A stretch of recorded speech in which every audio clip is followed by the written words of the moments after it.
Hi class, my name is Beth Wilson. I just want to talk to you about my advocacy project I did this semester.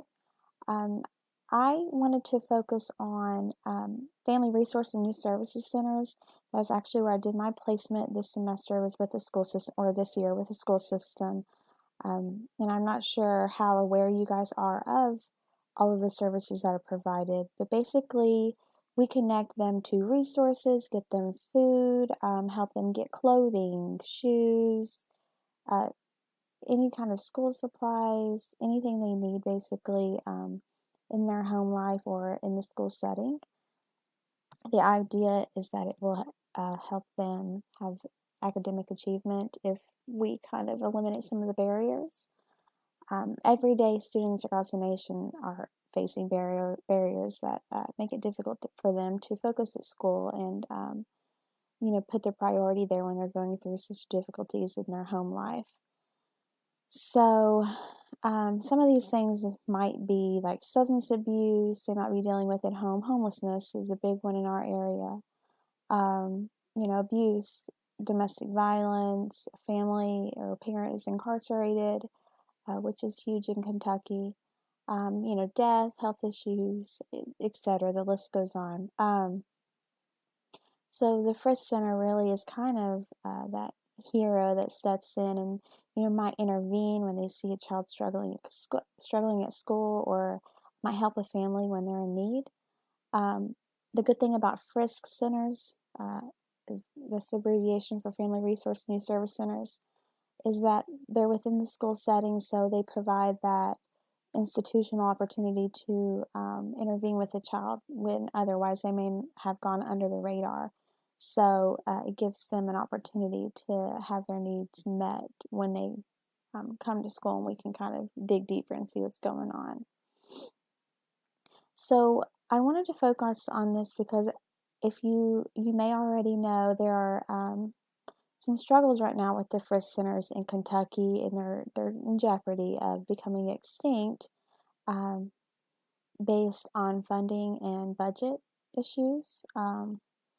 And actually, there was a 6.25 decrease in budget cuts for Frisk centers in Kentucky. And I know in my area that meant we had to let someone go in the high school, the only person working in the high school in the Frisk Center, which, that means that those students don't have that opportunity as often to go to that, one person who's always available to get them what they may need. So this is a big issue, because if these cuts happen or Frisk centers become more extinct, then that means services will not be rendered.